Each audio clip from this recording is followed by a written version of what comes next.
প্রত্যেকে আস্তে আস্তে জয়েন করো। আজকে আমাদের পড়বার বিষয় অষ্টম শ্রেণীর পাঠ্যসূচি অনুযায়ী অর্থাৎ সাহিত্য মেলা এই বইটি অনুযায়ী স্বাধীনতা এই কবিতাটি পড়ব। কবিতা অনুযায়ী আমরা দেখতে পাচ্ছি কবি ল্যাংস্টন হিউজ ওনার লেখা এই কবিতাটি। অবশ্যই সেটি ইংরেজিতে ছিল এবং সেটি তর্জমা করা হয়েছে করেছেন শক্তি চট্টোপাধ্যায় অর্থাৎ কবি শক্তিপদ চট্টোপাধ্যায় এবং মুকুল গুহ। একটু আমরা কবি সম্পর্কে জেনে নিই। বিংশ শতকের 20 দশকে মার্কিন যুক্তরাষ্ট্রের হার্লেস রেনেসার অন্যতম নেতা হিসেবে সমধিক পরিচিত। তিনি একাধারে কবি, ঔপন্যাসিক, নাট্যকার এবং সমাজকর্মী ছিলেন। তার প্রথম কাব্যগ্রন্থের নাম দ্য ওয়েভ ব্লুজ। তার রচিত অন্যান্য বই মেলবোর্ন, জেরিকো, জিম ক্রো প্রভৃতি। কাব্যস্রষ্টা হিসেবে তিনি বহু পুরস্কারে সম্মানিত হয়েছিলেন। মূল কাব্যগ্রন্থ সহায়িকায় থাকবে, সেখান থেকে দেখে নাও। আমি চেষ্টা করব একটু নির্দিষ্ট এবং সীমিত সময়ের মধ্যে অবশ্যই কবির যে দৃষ্টিভঙ্গি, যে ভাবভঙ্গি স্বাধীনতা নামের সাপেক্ষে আমরা বুঝতে পারছি, সেই দৃষ্টিভঙ্গির সাপেক্ষে যারা শুনছো বা যারা রয়েছে এখানে তাদের উদ্দেশ্যে অর্থাৎ শিক্ষার্থীদের উদ্দেশ্যে কিছু নিজের মতো করে তথ্য, শব্দ, পরিবেশ তৈরি করা। এবং আমি বারবার বলেছি, পড়ে থেমে থাকা নয়, কালচার করো, লিখো। শুধু এইটে পরীক্ষা হবে কি হবে না এইসব ছোট সীমিত ভাবনার বাইরে বেরিয়ে এসে একটু বড় করে ভাবতে হবে যে না, আমি নিজেকে তৈরি করছি, তাই কতটা ডেপথে যেতে পারি সেই হিসেবে আমার ভবিষ্যতের যে বিদ্যা অভ্যাস কিংবা শিক্ষার যে অভ্যাস সেই পথটি প্রশস্ত হবে। পরীক্ষার দিকে তাকালে বিদ্যা বা শিক্ষা অভ্যাসের পথ কখনো প্রশস্ত হয় না, বা নিজের থেকে কিছু শব্দ, ভাবনার বা নিজস্ব কিছু কালচারকে অ্যাড করা যায় না। তো সেই দিকে তাকিয়ে কিন্তু পড়া সেইভাবেই করতে হবে। তো হয়তো নিজের মতো করে বাড়িতে অভ্যাস হয়েছে, তো আমি আবার আমার মতো করে কিছু চেষ্টা করছি। কবিতাটা পড়ব, প্রত্যেকটি ওয়ার্ড বা প্রত্যেকটি স্তবক বা সেইভাবে পরিবেশের সাপেক্ষে আমি আমার মতো করে কিছু বলবার চেষ্টা করব। এখানে শুরুতে স্বাধীনতা নামটি তো রয়েইছে, এর সাপেক্ষে আমরা কোন ভাবনাটি ভাবব? পরাধীন এরকম শুধু এইটুকু ভেবেই থেমে থাকলে বা এইটুকু ভাবলেই কি হবে? কবিতা পড়তে গিয়ে তো আমাদেরকে আরও কিছু পরিবেশ নিজেদের মধ্যে গম্ভীরভাবে তৈরি করতে হবে। সেই লক্ষ্য বা যে ভাবনায় কবি এই কবিতাটি তুলে ধরেছেন তার সাপেক্ষে। যদি মজার হয় তাহলে মজা। এটা আমার পড়েই মনে হচ্ছে স্বাধীনতা শব্দ যখন আছে একটা গম্ভীর বা একটি গম্ভীর ভাবনা বা পরিবেশ ভাববার সুযোগ রয়েছে। আমি স্বাধীনতার সাপেক্ষে বলতে পারি বা আমরা ভাবতে পারি সংগ্রাম। স্বাধীনতার সাপেক্ষে আমরা ভাবতে পারি, মানে এগুলো ভেবে নিই, তাহলে একটা এনভায়রনমেন্ট তৈরি হবে। সংগ্রাম, প্রচেষ্টা, শাসকের সঙ্গে অসহযোগিতা। স্বাধীনতা মানে এইগুলো নাকি? আমরা এই শব্দগুলোকে সঙ্গে রাখব। পরবর্তীতে যখন পড়তে এগাবো অনেক তথ্য আমরা তৈরি করতে পারবো। তাই আরেকবার বলে দিই, সংগ্রাম, প্রচেষ্টা, শাসকের সঙ্গে অসহযোগিতা, দীর্ঘ কষ্ট, দুঃখ, ত্যাগ, এই সকল কিছু স্বীকার করে নেওয়া। এইটাকেই যেন আমরা স্বাধীনতা বলে বা এই রকমই ভাবধারাকেই যেন আমরা স্বাধীনতা বলে জানতে পেরেছি, বুঝতে পারি, শিখে নিই, অনুভব করি, তাই না? স্বাধীনতা শব্দ কিন্তু এমনি সার্থক হয়ে ওঠে না। সুখ কি দুঃখ না থাকলে বোঝা সম্ভব নয়। ভালো লাগছে এখন, যন্ত্রণা না পেলে এই ভালো শব্দটাও অর্থহীন, তার কোনো অস্তিত্বই থাকবে না। তাই পরাধীনতা প্রয়োজন স্বাধীনতার স্বাদ আস্বাদন করবার জন্য, স্বাধীনতার চরম শিখরে পৌঁছাবার জন্য। পরাধীনতার প্রয়োজন প্রতিবাদী হওয়ার জন্য, পরাধীনতার প্রয়োজন নিজের মধ্যে সৎ সাহসের জাগরণের জন্য। দরকার পড়বে না কারোর অনুমতি নেওয়ার। সুস্থ, সুন্দর, সচেতন এবং শিক্ষণীয়, সংস্কৃতিমূলক ভাবনাকে যদি শান্তভাবে আমি নিজের মধ্যে সুগঠিত রূপে লালন পালন করতে পারি, তাহলেই পরাধীনতার গ্লানি মুছে দিয়ে বা কেটে দিয়ে স্বাধীনতার বার্তাকে বয়ে আনতে পারবো। হতে পারে আমি বন্দুকধারী নই, হতে পারে আমি কলমধারীও নই, হতে পারে আমার হাতে খড়গও নেই, আমি একজন সাধারণ তুচ্ছ নিপীড়িত শোষিত সমাজের বুকে অবহেলিত নিকৃষ্ট প্রাণী। মানুষ তো, মানুষকে সবভাবে বিশেষিত করা যায়, তাই না? জ্ঞানের আধারে, শিক্ষার আধারে, অর্থের আধারে, আবার নিরর্থকের আধারে, অজ্ঞানের আধারে অনেকভাবে বিশেষিত করা যায় মানুষকে। জন্তুকে বিশেষিত করতে হয় না, তাদের একটাই ভ্যারিয়েশন জন্তু, কিন্তু তারা অনেকটাই শ্রেষ্ঠ আমি তো মনে করি। তো নিজস্ব ব্যক্তিগত আলাপ আলোচনা বা আরোপ নয়।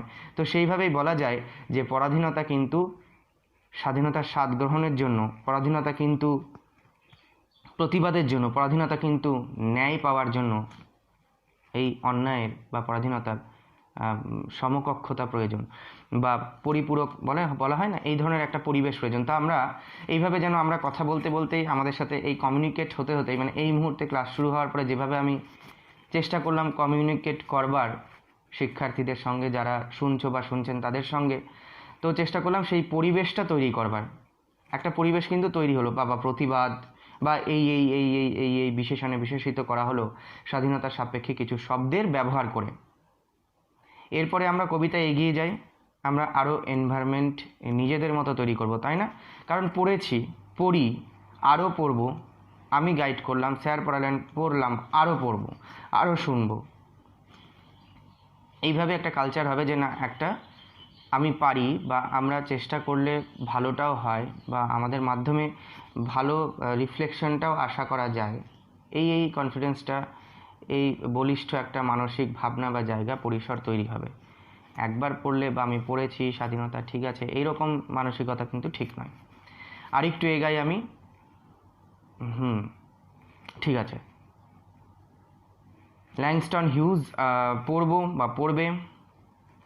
আরও একটু আমি বলতে পারি স্বাধীনতা বলতে এটাও হয়, কারণ পরাধীনতার দিকটা তো রিফ্লেক্ট বা চেষ্টা করলাম বলবার, আমি আমার মতো যা বুঝেছি। আরেকটু বলতে পারি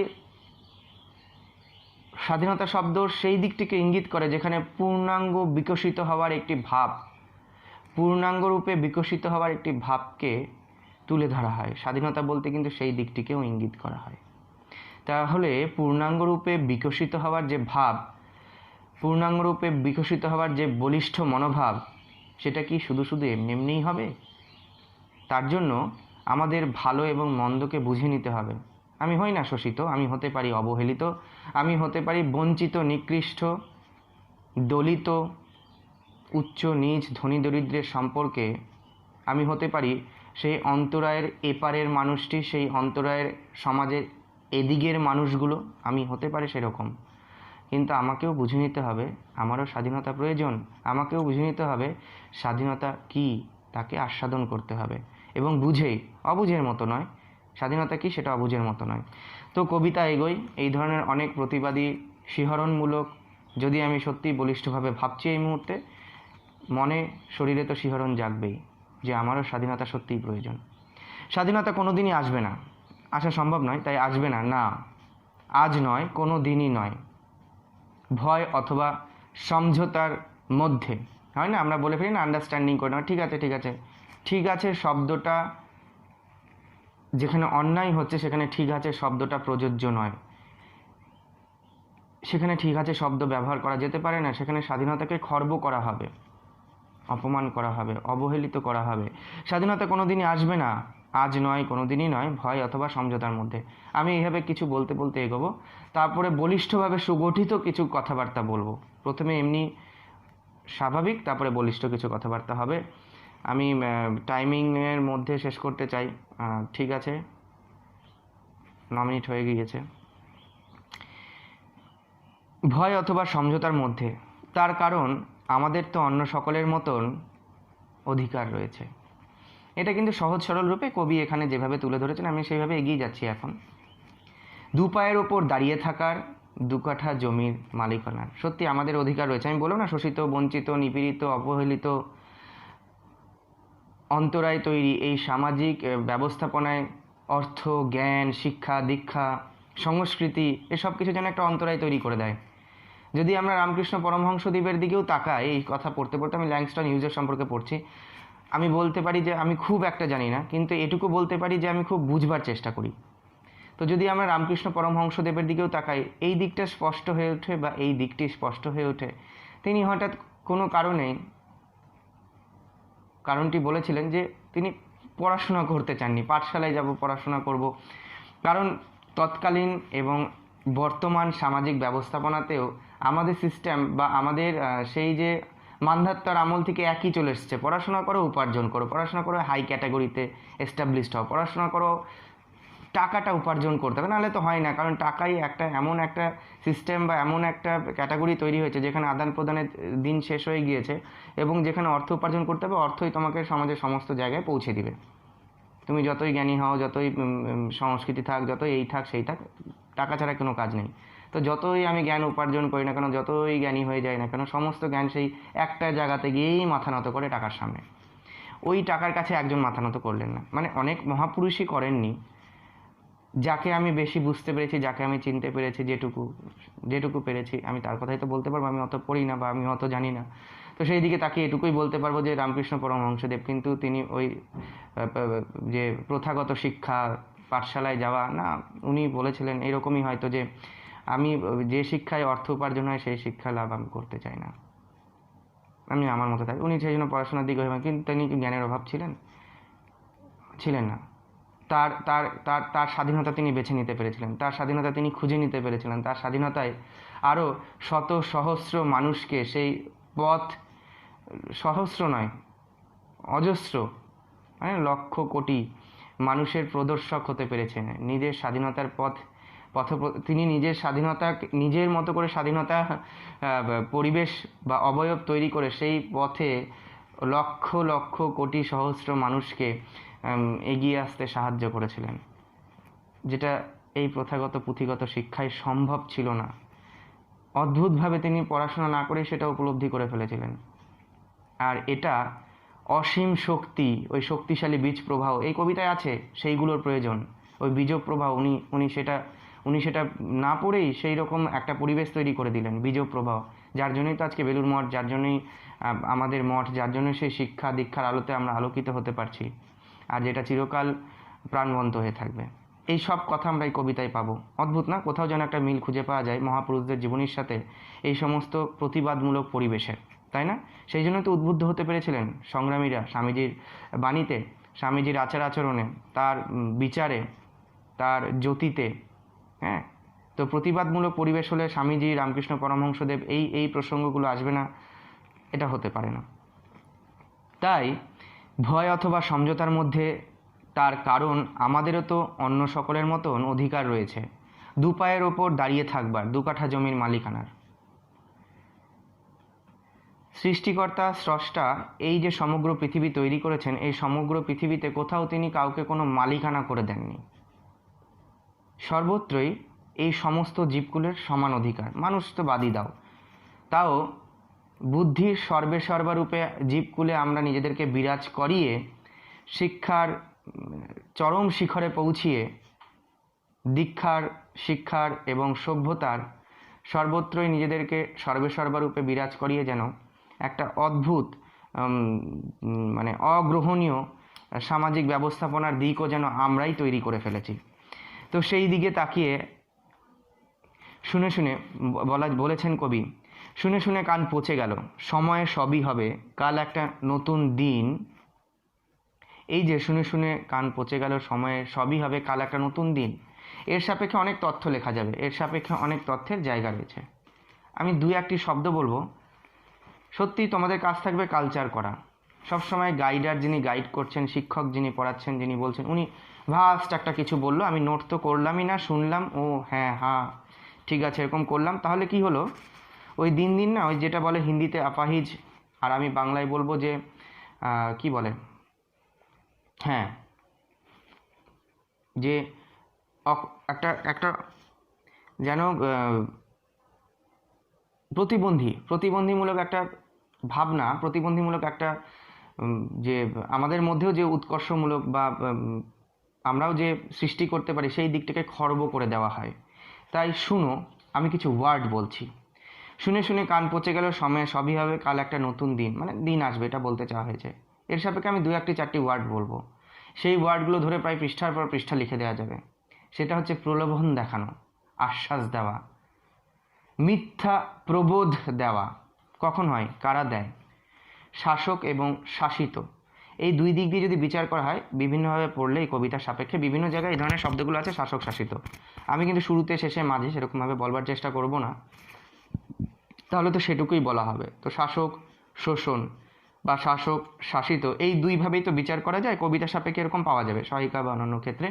তো সেই শাসক শাসিতর দিকে আমি তাকিয়ে এটুকু বলতে পারি যে শাসক এবং শাসিত, যারা শোষিত হচ্ছে বা যারা শাসিত হয়, তাদের সাপেক্ষে শাসকরা সবসময় একটাই কথা বলে যায়, প্রলোভন দেখিয়ে যাওয়া, আশ্বাস দিয়ে যাওয়া, হবে, পাবে, না না একদম শিওর, তুমি কাজ করো না, তোমরা কাজ করতে থাকো না, তোমরা লেবার বা পরিশ্রম দিতে থাকো না, একদিন তোমাদের স্থায়ীকরণ হবে, একদিন তোমাদের বৃদ্ধি ঘটবে, একদিন তোমার পোস্টের ইনক্রিমেন্ট হবে, একদিন তুমি সেই নিজের যোগ্য জায়গাটি পাবে, একদিন তুমি যে পরীক্ষা দিয়েছো সেই হিসেবে যে স্কলারশিপটা পাওয়ার, কিন্তু যার যোগ্যতা নেই সে পেয়ে গেছে, কিন্তু তুমি একদিন পাবে, তুমি করতে থাকো না, আমি যে কথাগুলো বলছি, আমি যে কাজগুলো করাচ্ছি, করো, আমার কথা শুনে চলো, হবে হবে, অপেক্ষা করো বা আমার প্রতি বিশ্বাস রাখো, হবে, কারণ আমি সেই সময় তো শাসক তোমার কাছে, তুমি তখন নিরুপায়, শুনে যেতে হবে।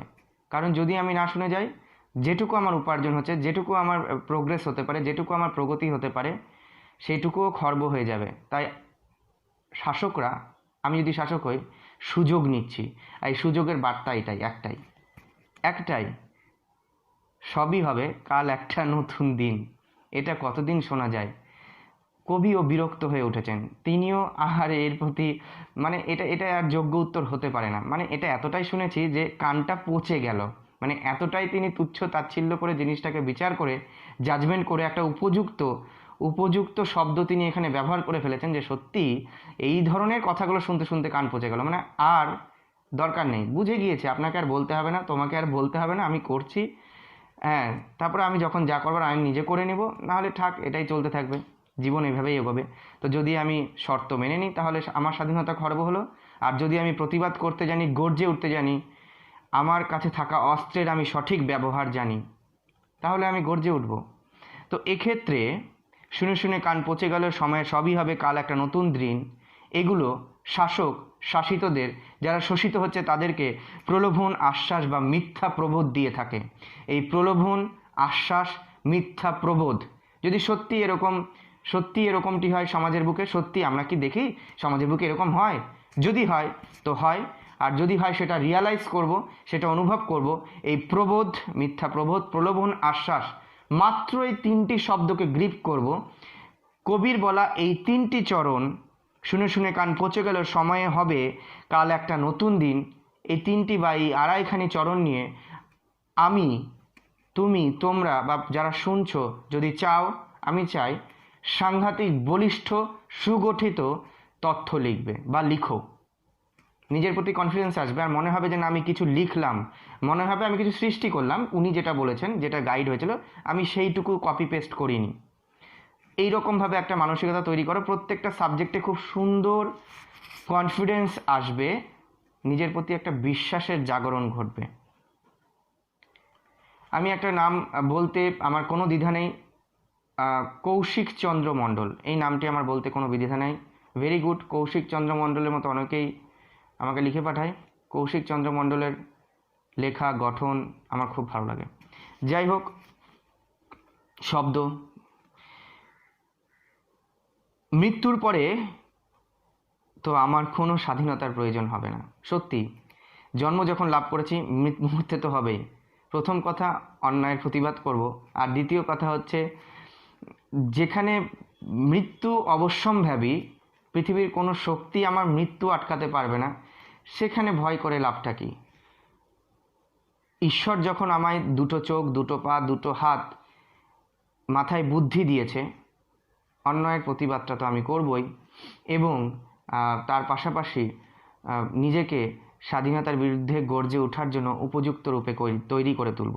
তাই এখানে মৃত্যুর পরে তো আমার কোনো স্বাধীনতার হবে না, প্রয়োজন হবে না। তাই এই অর্থে এইভাবে আমি এগুলো বলছি এই কারণেই যে সত্যি যা কিছু করবার স্বাধীনতার জন্য যেভাবে নিজেকে প্রস্তুত বা যেভাবে নিজেকে তুলে ধরবার তা মৃত্যুর আগেই করতে হবে।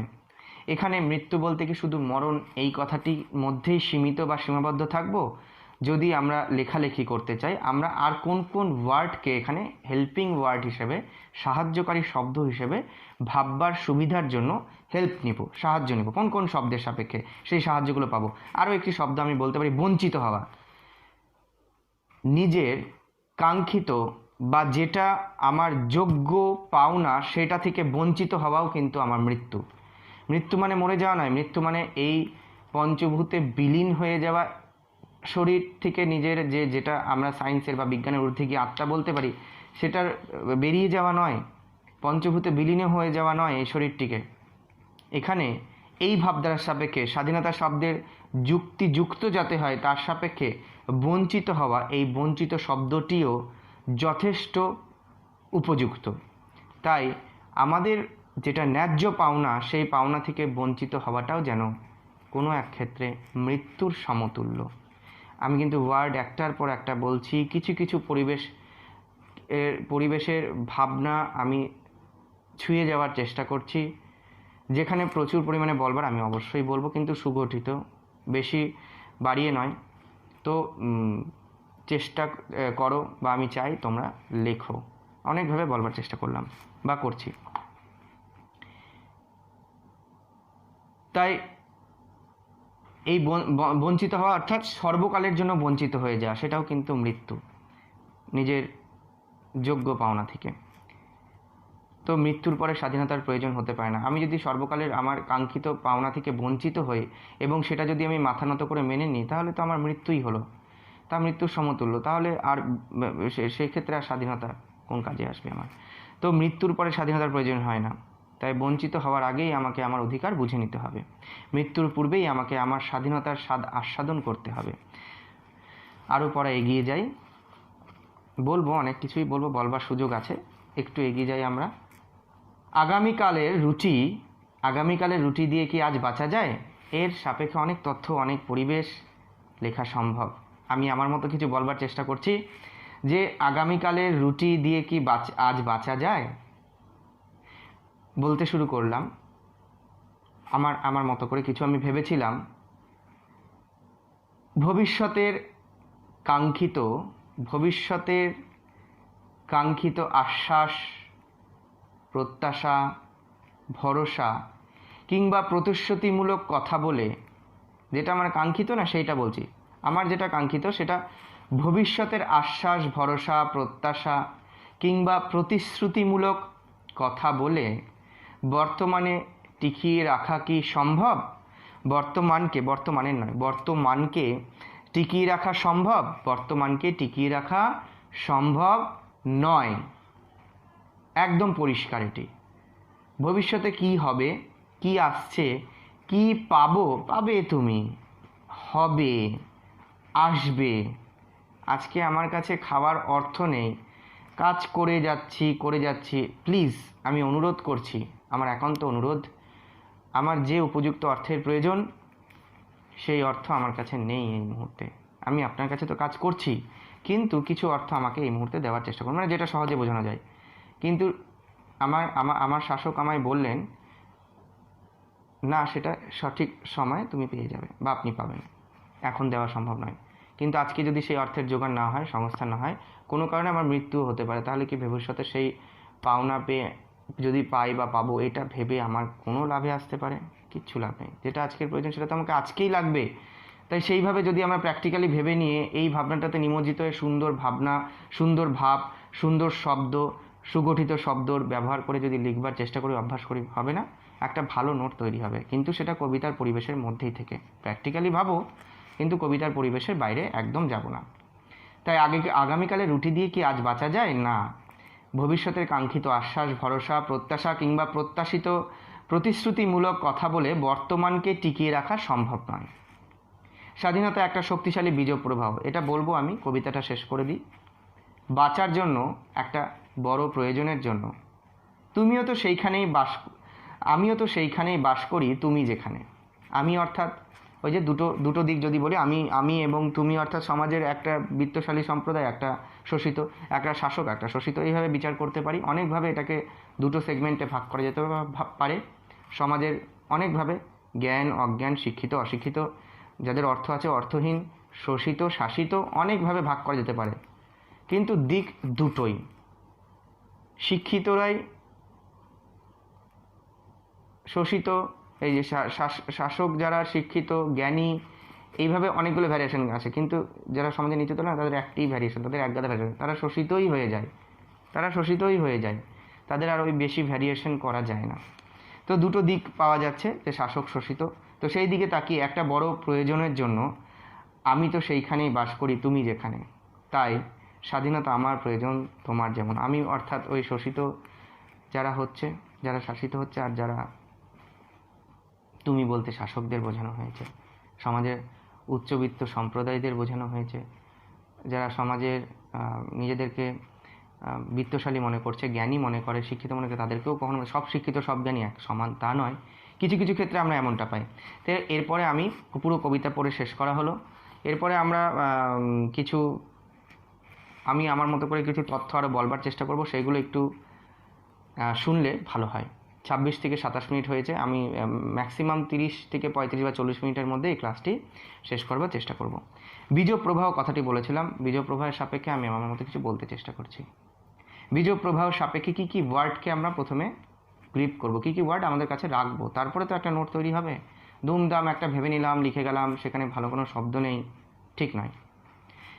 প্রসার, বিস্তার, সৃষ্টি, উন্মেষ। প্রসার, বিস্তার, সৃষ্টি, উন্মেষ, প্রত্যেকটার কানেক্টিভিটি, কানেকশন, এই বীজ আর তার প্রবাহ এর মধ্যে সংযোগ রক্ষা করা সম্ভব। তাই বলবো, প্রসার, বিস্তার, সৃষ্টি, উন্মেষ প্রভৃতি উৎকর্ষ সাধনকারী শব্দ সহযোগে জীবনের বিকাশের দিককেই ইঙ্গিত করা হয়েছে। মানসিক, সামাজিক, রাজনৈতিক সকল ক্ষেত্রেই মানব জীবন পূর্ণাঙ্গ রূপ লাভ করবে এবং প্রাণবন্ত ধারা প্রাণ শক্তিতে পরিপূর্ণ হয়ে এক মানব সভ্যতা থেকে পরবর্তী মানব সভ্যতায় বাহিত হবে। এভাবেই যেন বীজপ্রবাহ শব্দটিকে বিচার বিবেচনা করা সম্ভব। আমি কিন্তু সুগঠিত মার্জিত একটি তথ্য তুলে ধরলাম, কপি পেস্টের জন্য নয়, বুঝবার জন্য। এটাই লিখতে হবে তার জন্য নয়, বুঝবার জন্য। ব্যাস, এখানে এটা বলা শেষ। রেকর্ড থাকছে। স্যার আবার বলুন। না, রেকর্ড থাকছে, যেহেতু এটা অন্য কোনো অনলাইন মাধ্যম নয়, ইউটিউব, তাই এখানে রেকর্ড থাকছে। পরে আবার শুনবে, স্পিকার মুডে রাখবে।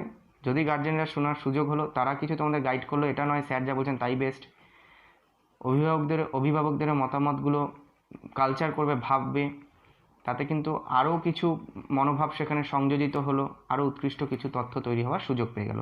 তাই স্পিকার মুডে শুনলে হয়তো তাদেরও শুনবার সুযোগ হয়ে যেতে পারে, তারা তোমাদের সেখান থেকে কিছু গাইড করতে পারেন। এই নয় যে আমি কি পড়াচ্ছি সেটা শুনলো, সেটার থেকে বড় কথা তারা শুনেও যদি কিছু গাইড করে ফেললেন, সেটা তোমার অনেক উপকারে আসবে। এরপর আমি একটু বলবো,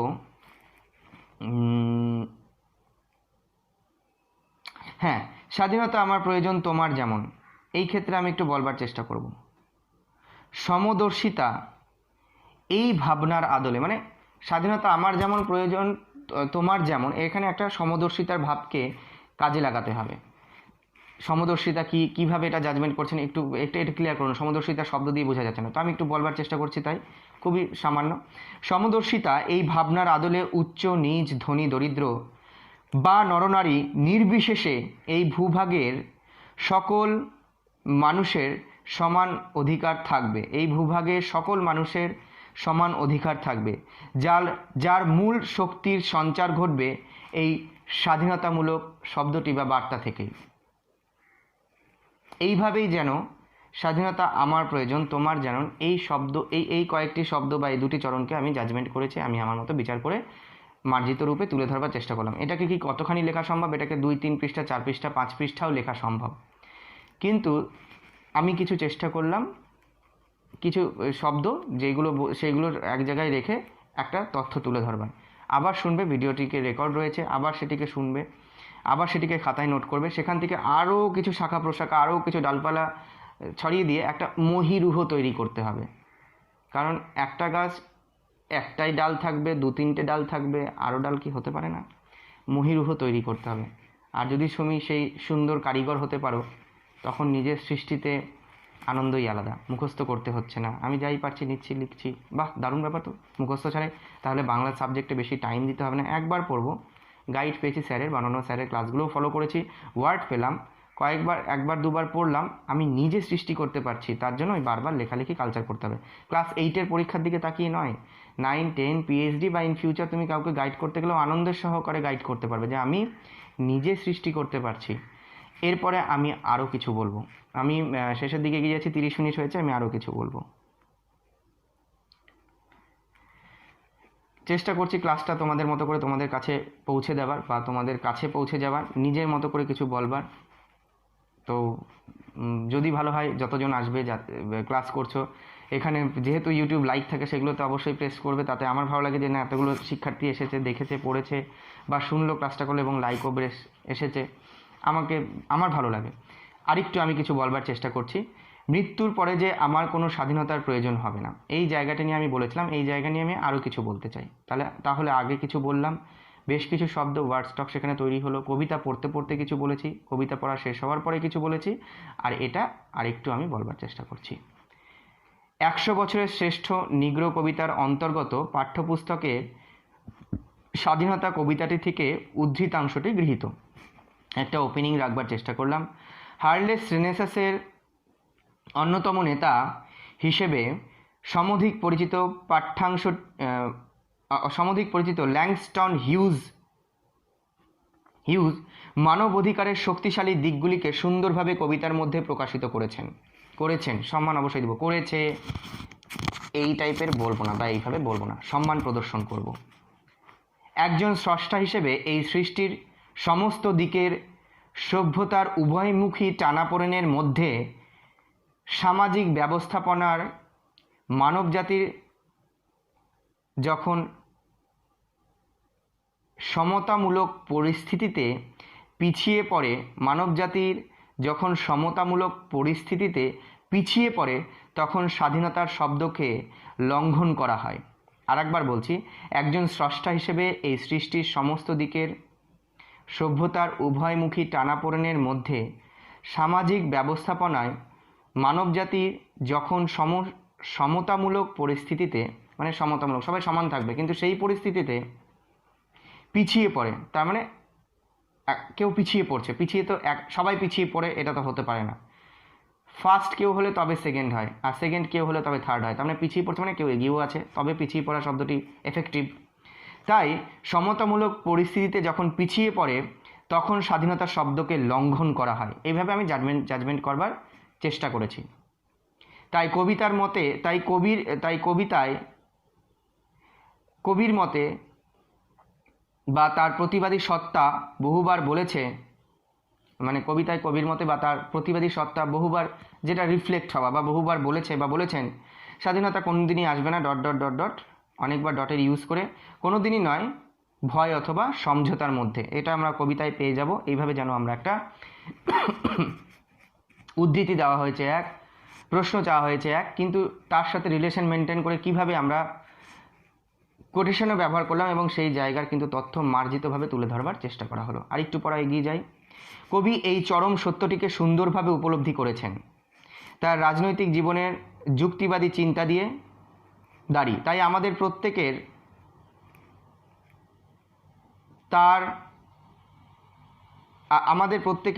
আর অন্যদের মতো অধিকার রয়েছে। সেই অর্থেই কবির মনোভাবনার বহিঃপ্রকাশ, মানে আমাদের প্রত্যেকের অন্যদের মতো অধিকার রয়েছে, তাই সেই অর্থেই কবির মনোভাবনার বহিঃপ্রকাশ। আমাদের তো অন্য সকলের মতো অধিকার রয়েছে। আবার একটি উদ্ধৃতি ব্যবহার করলাম, রিলেশন মেনটেন করে এগিয়ে যাওয়া এবং নোটটাকে ফিনিশিংয়ের দিকে এগিয়ে নিয়ে যাওয়া হচ্ছে। এই কারণেই আমাদের জীবনের অসামঞ্জস্যমূলক পরিবেশ ও পরিস্থিতির সম্মুখীন হলে সম্মুখীন হলে আমাদের তার সত্যতা বিচার করে নিজেদের অধিকার বুঝে নিয়ে স্বাধীনতার স্বাদ আস্বাদন করতে হবে। দাঁড়ি এই স্বাদ আস্বাদনের জন্য এক মুহূর্তও নষ্ট করা উচিত নয়, কারণ মৃত্যুর পরে তো স্বাধীনতার প্রয়োজন হবে না। তাই কবির প্রতিবাদ কণ্ঠের জাগরণ বা কবির প্রতিবাদ কণ্ঠে কবির মন্তব্য, এইভাবে এক একটি ভ্যারিয়েশন, এক একটি কোটেশনে এক এক রকমের ছোঁয়া দেওয়া হয়েছে কবির মনোভাবনা, কবির প্রতিবাদী কণ্ঠ, কবির প্রতিবাদী সত্তা গর্জে ওঠা, মানে এইভাবে সিচুয়েশনগুলোকে মেনটেন করা। তাই যেন কবির ভাষায় কতবার কবির ভাষায় একই শব্দ বলবো। বাংলার ভ্যারিয়েশন আছে, বাংলার এত ওয়ার্ড স্টক আছে, লিখি স্যারকে একটু জানাই যে হ্যাঁ আমিও কিছু লিখছি, তবেই তো সবার থেকে ইউনিক হবে আমার লেখাটা। তো কারণ মৃত্যুর পরে তো স্বাধীনতার প্রয়োজন হবে না, তাই কবির প্রতিবাদ স্বাধীনতার পরে তো আমার কোনো মৃত্যুর পরে তো আমার কোনো স্বাধীনতার প্রয়োজন হবে না। কোথায় গেল হচ্ছে মৃত্যুর পরে তো আমার কোনো স্বাধীনতার প্রয়োজন হবে না, স্বাধীনতার পরে না, মৃত্যুর পরে তো আমার কোনো স্বাধীনতার প্রয়োজন হবে না। এইভাবে আমি আমার শেষের দিকে কিছু বলি শেষ লগ্নে পৌঁছে গেলাম। স্বাধীনতা কবিতার সাপেক্ষে আমাদের কবি স্রষ্টা ল্যাংস্টন হিউজ এবং তার পাশাপাশি তর্জমা করেছেন শক্তি চট্টোপাধ্যায় কবি এবং মুকুল গুহ। প্রত্যেককে অসংখ্য শ্রদ্ধা সহকারে কৃতজ্ঞতা স্বীকার করা উচিত যে সত্যি স্বাধীনতা কী জিনিস বা স্বাধীনতার কীরূপ উপলব্ধি হতে পারে। এই কবিতার সাপেক্ষে যদি আমরা বিচার বিবেচনা করার সুযোগ না পেতাম তাহলে হয়তো অনেকটাই অধরা থেকে যেত। ঠিক আছে, তোমরা তোমাদের মতো কালচার করবে, টেক্সচুয়াল প্রশ্ন কমপ্লিট করা, লেখা, এবং আমি যাতে সেটাই আশা করতে পারি যে প্রত্যেকে নিজের মতো করে নোট তৈরি করবার মতো একটা পরিবেশ তৈরি করছে। তাহলে দেখবে প্রত্যেকের লেখাতে একটা ভেরিয়েশন আসবে, একরকম থাকবে না। যার জন্য সীমিত, মার্জিত, সুগঠিত কিছু টাচেবল শব্দ, ওয়ার্ড, এগুলো তুলে ধরবার চেষ্টা করেছি। আজকের ক্লাস এখানেই শেষ করা হলো। এতক্ষণ ক্লাস নিয়ে খুবই ভালো লাগলো। পরবর্তী ক্লাসে তোমাদের সঙ্গে আবার দেখা হবে এবং বাড়িতে কিন্তু অবশ্যই এই লেখালেখি পড়াগুলো নিজেদের মতো করে প্র্যাকটিস করে যেতে হবে। ঠিক আছে।